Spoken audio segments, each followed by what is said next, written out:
Welcome to another episode of The Brand Called You, a podcast and podcast show that brings you leadership lessons, knowledge, experience, and wisdom from hundreds of successful individuals from around the world. I am your host, Ashutosh Garg, and today I'm delighted to welcome a very accomplished entrepreneur in a very unusual space from the US, Mr. Raj Armani. Raj, welcome to the show. Thank you, Ashu. Thank you for having me here. Thank you. Raj is the Chief Operating Officer of an organization called Besharam, which is an adult web store.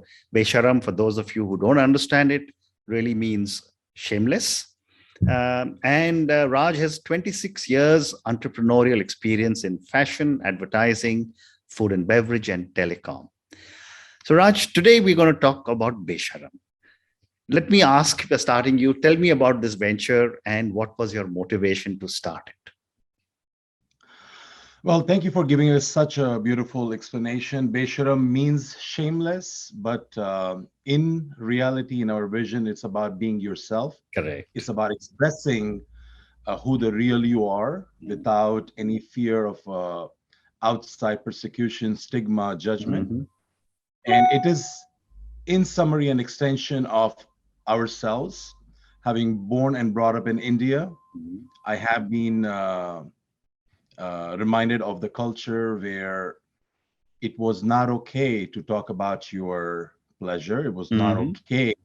It was looked down upon if topics came around sex, sexual health, or sexual wellness. Well, in fact, the term sexual health and sexual wellness, I don't think even existed in the 90s, at least in the common diaspora. It was probably just limited to medical advice and doctors, if that word came up.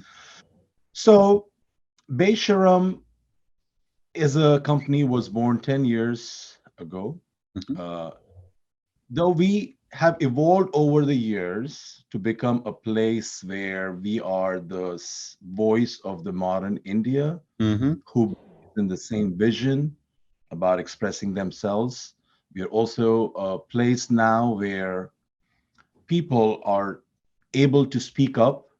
They're able to speak up about their personal health, about their pleasure. They're able to come together without any fear of outside judgment.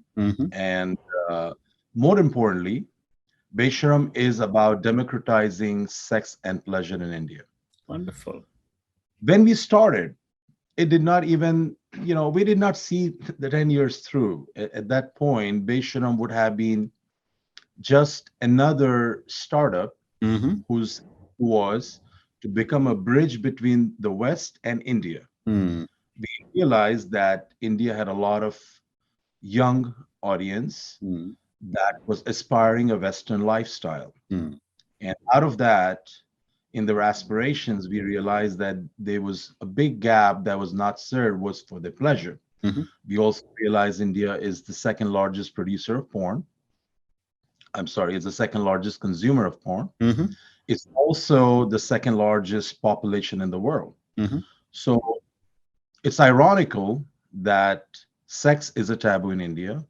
It's ironic that we gave Kama Sutra to the world and we went back, closed the curtains, and started living a very prudent lifestyle. Correct.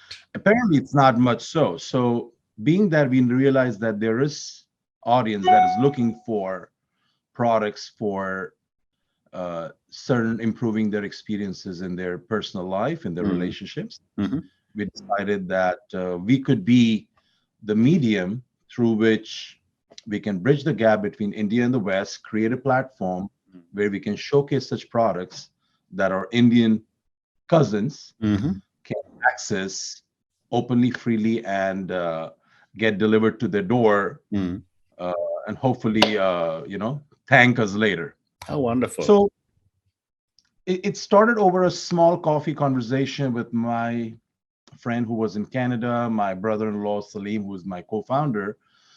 We all were very excited. We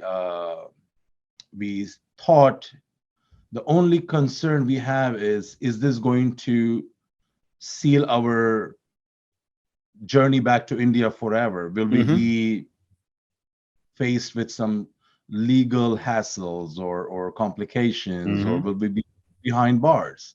So So I don't think usually founders have to worry about that, right? Yeah. They worry about okay, funding, Yeah. about founder, about marketing, but we had a different kind of Mm-hmm. business plan to come up. So it took us quite a while, about a year and a half, to consult with experts Mm-hmm. in the industry. Essentially, there was no such industry that exists today. Mm-hmm. Experts, mostly experts in the legal domain, in imports and in customs, who would explain to us and tell us what is prohibited, what is not. Mm-hmm. And eventually, we realized that there is no clear definition. Mm-hmm. There is no clarity in law if an Indian citizen can, use products for their Mm-hmm. personal in their personal space. Correct. There was no clear definition, and Mm-hmm. everybody who we spoke to outside of the legal expertise group Mm-hmm. would have their moral filter kick in, and they would feel that no, in India that cannot be allowed, Mm-hmm. that cannot be possible. So as an entrepreneur, Mm-hmm. you generally don't get discouraged by that cannot be allowed, right? Yeah. Yeah. Every 100 people who say that cannot be done, one person is already halfway doing it. Mm-hmm. So we came about to the realization that there is a very good possibility. We have to Mm-hmm. go play by the ear, and with a lot of courage, conviction, and determination that this will see the light of the day. We went live in 2013, Mm-hmm. July, and just recently we completed our 9 years of actually being in existence Wow. online, Mm-hmm. and hopefully for another 10 years, we have a better vision now. Wonderful, wonderful. And have there been any significant challenges of shipping goods to India, or not really? In the whole business operation, Ashud, our only single challenge has been imports. Okay. That is the only place where an individual comes in contact Mm. of the products, where they have an authority to make a determination Mm. whether Indians are allowed or not. Mm-hmm. And the paradox here is that a lot of people who work in these departments in imports and customs Mm-hmm. may not be reading the book of law the same way an attorney or a average Indian would. Mm. And the same challenge that we faced with Mm. the moral filter applied, and we had a lot of situations where we were not allowed to import. Our merchandise was confiscated. We were put up in the front of uh, Midday, which is a popular Yeah. editorial in Mumbai, Mm. along with the police commissioner and myself. Mm-hmm. My comments saying, "What's the big deal about sex toys?" Mm. So, but as we have been in existence, we have learned, we have evolved, we have improved our argument instead Mm-hmm. of raising our temper, and Mm-hmm. and we are able to now successfully work in the domains that is allowed Mm. to import. So the challenge still exists. It's not completely out.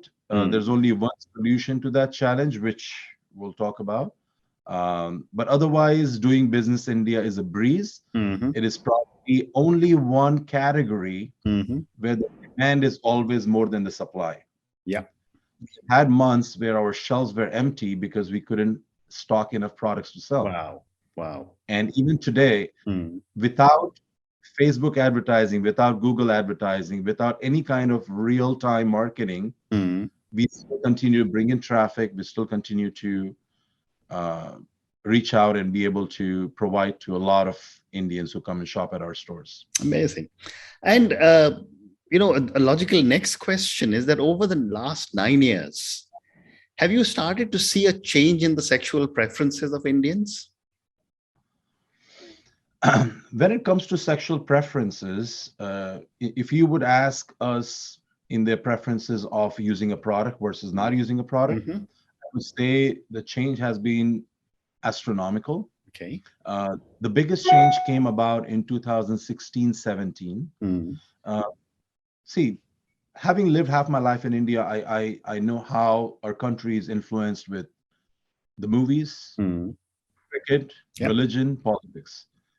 So it's in the beginning, the first 3 years of our existence, we had to do more of explaining our products or reaching out or um, catering to the Mhm. knowledge distribution versus later now we are more of a discoverability platform. Mm. In 2016, 17, 18, these 3 years were substantially influential in our business because that's when we saw the movies, TV shows, Mm. and a lot of Indian media talk about adult products. Mm. It was the first time that Indians saw an Indian actress using a vibrator on screen in a Mm. movie. Mm. Lust Stories, Veer Di Wedding, Lipstick Under My Burqa. There were many that Mm. came around. Mm. Mm. So while they had a different purpose to achieve, they opened up uh, open-mindedness among Mhm. Indians, Mm. where initially the female audience who used to Mm. come to our store were either visitors or very less of them were actual buyers. Mm. It was mostly the men who were buying. But post this, we saw the rise of female buyers. Mhm. And that is the dynamics for us because Mm. everywhere in the world, most of the pleasure products are first purchased by the female audience and then by the male audience. This Wow. was a different dynamic in India. Mhm. But when this happened and more women audience started to come, they used to ask what they want. We used to bring more brands that they were catering to or looking Mhm. for. That changed the shift a lot. Wow. And as since then, we are seeing much more open-mindedness Mhm. among couples. Okay. When earlier it was a cause of discontent if a Mhm. partner or male partner was using a product. So Mm. now they're more open-minded. Uh, Independent women do not see this as a replacement of a healthy relationship. In fact, they see this as a better sexual health equals to better mental health. Mhm. Mhm. And pleasure is no longer something to look down upon. It is something that people are embracing. Mm. Because that when that stigma around it Mm. is out, it is just a human need like Mm. hunger, Correct. like your desire to travel, like your desire, yeah, you want to eat biryani Mm. again next week. So it's Mm. why was pleasure Correct. put in the little pocket and thrown in the corner? Well So said. Well yes, said. Well a said. lot of it is opening now. Well said. And the other question, Raj, is that is this happening across urban India, tier one, tier two, tier three cities, or are you seeing this movement in a smaller segment of the country? It's a very good question, Ashu, and it took us about 3 years to understand this better. Hmm. We've been asked this from a lot of media. Yeah. What we assess Mm. is when it comes to demand, the demand has, of course, become more from tier two and tier three because the sheer scale Hmm. of the audience that lives there. Yeah. But the kind of products that a metro living person Mm. is purchasing versus what tier two and tier three are maybe different Mm. because we understand the metro audience is much more westernized. They are more they're more knowledgeable about Hmm. products. They have traveled a lot more. They've seen them outside of India in open Mm. stores. So they look for different kind of products which are more advanced Hmm. in that scale of basic, middle, and Yeah. advanced. Mm. While the tier two, tier three are the new audience per se, Hmm. and they're not new anymore. This was new in maybe 2018, 19. Mm.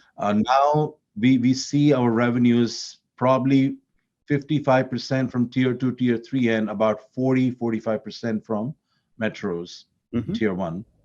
So it is an equal balance, but Mm. what's interesting is the purchasing capacity or the ticket size of tier two is much higher than of tier one. Interesting. So our average order Mm. value at the moment from tier two comes to about 9 to 10,000 rupees, Hmm. and tier one comes to 5 to 6,000 rupees. Mm. And overall, it brings this company-wide average to about 7,500 rupees per ticket. Mm. Which I must say, for an e-commerce website, an average ticket out size of 7,500 is very, very good. Congratulations. I think you're obviously doing something very right. Thank you. And there's also, it's not about probably your business model, is because the products are higher value. So think about this, Ashu. When I was growing in India, we used to see these customs notified shops. Mm-hmm. They used to carry imported products, and Yeah. they used to be brands that you can get, but they were expensive than what you would find in local stores. The chocolates and the goodies they had. So because the products that we bring to India are all made by American and European brands, we are having expensive cost of import. The duty, which used to be about 20-25% in the 2013 to 2018, now is 110%. Okay. So the duty is 4 times more just in the last 3 years. Of course, because of our Make in India initiative, where we discourage imports. So that, along with the cost of import, the international shipping charges, and the brokerage charges, which go in to keep the import smooth, raise the cost. So an average, products on our store range from 1,000 rupees at the minimum.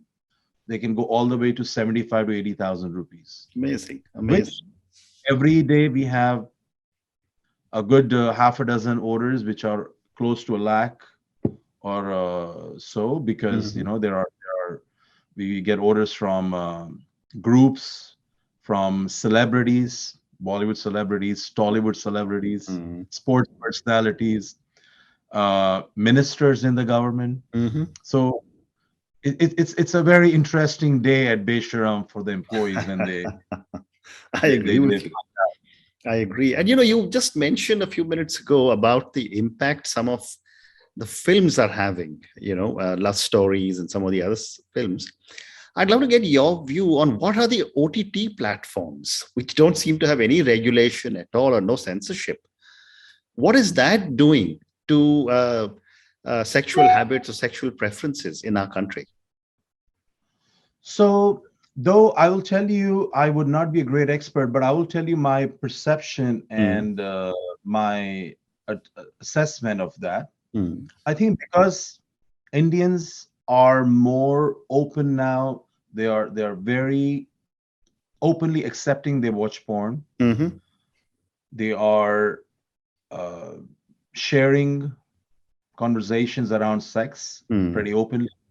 So these companies that you're talking about, the OTT platforms that produce content which is semi-adult or fully adult, they are riding the wave. They're riding the wave. They see the demand for content. So adult will have 3 categories, right? One is content, which is movies, shows, videos. Then it's product, which is what we do, ranged from sexual health, wellness, pleasure, everything between.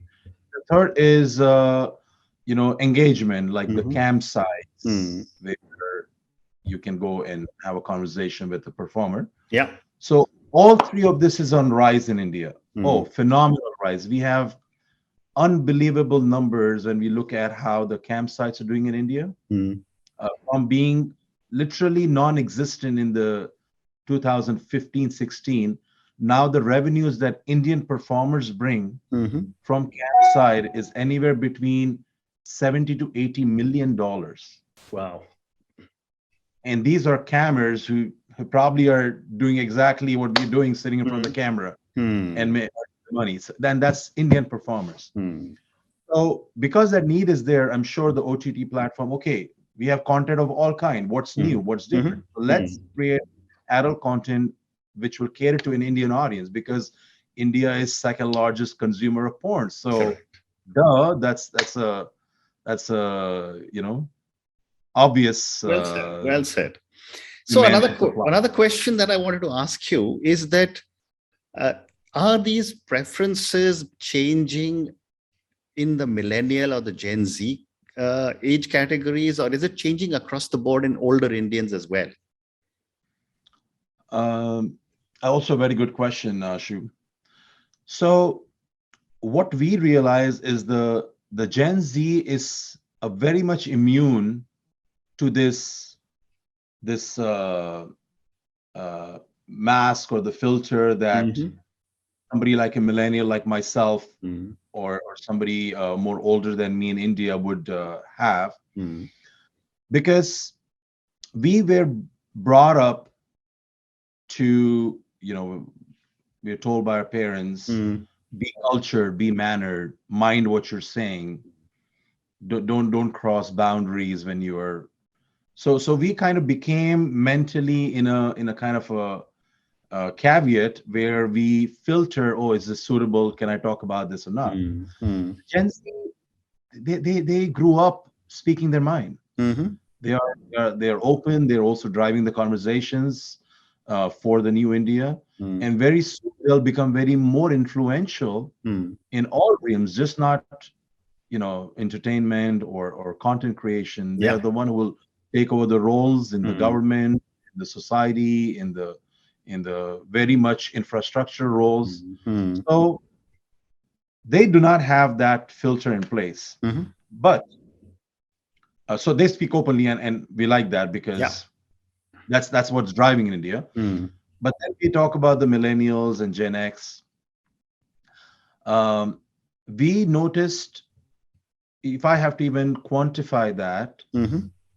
probably 20 years or 10 years ago, if they would not speak about it, Mhm. they would be interested, they'd be curious. Now, 20 to 25% more people openly speak about it. Mhm. Uh, this idea of being a taboo does not exist anymore, and they Wonderful. have come Mhm. to face reality.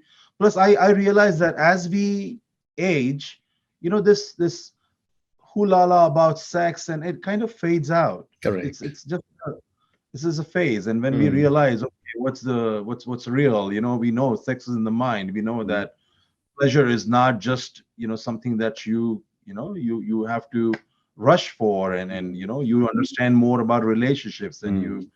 so so that adjustment and the shift in the generational thinking has come in. Maybe I don't think it may go very much higher up, Mhm. because I don't think I can comfortably speak with my father's family about Mhm. it. Mhm. But I know out there are a lot many people who would openly speak about, Sure. who would openly talk and Mhm. advance the conversations out in their communities. Mhm. Interesting. So I have time for one more question, and I'm going to ask you this question on culture. You must be supplying goods all over the world, different countries. Based on all your experience, what is your view on how does culture impact a discussion on adult topics? Even in India, different parts of the Right, country have different cultures. right. Very true, very true. Um, it's probably the most influential Mhm. aspect that would drive conversation around sex, sexual Mhm. health, products, and pleasure, Mhm. because it's the culture that forms your way of thinking as you're Mhm. born, brought up. Mhm. And it would be culture where a product in India may be labeled as oh, this is appalling, or this is a sex toy, but in other country that could be seen as a piece of rubber or silicone. Mhm. India, oh, it's a condom. What do you plan Mhm. to do? In Mhm. the world or other countries, oh, you should use this. This is healthy, and you need to Mhm. use this for better health Mhm. of both your partners. So it's cultural. It's probably culture is the most significant Mhm. aspect that influences how we think, how Mhm. we act, Mhm. how we present ourselves. And though Indian culture has 99 things that we are proud of, Mhm. uh, it's not wrong that every culture can be perfect. Okay. That 1% part of it that we see has to evolve over ages, Mhm. and it is right now. Mhm. And I think it'll be in our lifetime where we will see India would be much more in tune Mhm. with the generation, with the 21st century culture of the Mhm. world, because our culture is transcended borders. It's no Correct. longer defined by the Mhm. geographical boundaries that we have. Even in India, Mhm. culture in Kerala maybe mingling with culture in Mumbai, which Correct. means culture in Mhm. Gujarat. So, Yeah. so While it's influential, it is changing, and we are fortunate to be in those times when we can witness this change. Very well said. Very well said. Raj, on that note, thank you so much for speaking to me about Besharam. Thank you for talking about your incredible experience in on a topic which has traditionally not been spoken about or been spoken about in hushed tones in our country. And I'm so encouraged to hear you say that things are beginning to change. And I think, I've often said we as Indians and people of my generation can be pretty prudish. But I think talking to you has given me a lot of comfort that India is changing. Maybe a lot more needs to be done, but I'm sure we are headed in the right direction. The younger people see it more as a health activity. And as you said very correctly, if you've had a need for sex, it is also good for your mind. So thank you again for speaking to me, and good luck. Thank you very much, Ashu. Thank you for having me, and thank you for allowing me to have one more conversation with the person who will influence 100,000 more to open up and shift on the cultural platform. Thank you for having me. Thank you. Thank you for listening to the Brand Called You videocast and podcast, a platform that brings you knowledge, experience, and wisdom of hundreds of successful individuals from around the world. Do visit our website www.tbcy.in to watch and listen to the stories of many more individuals. You can also follow us on YouTube, Facebook, Instagram, and Twitter. Just search for the Brand Called You.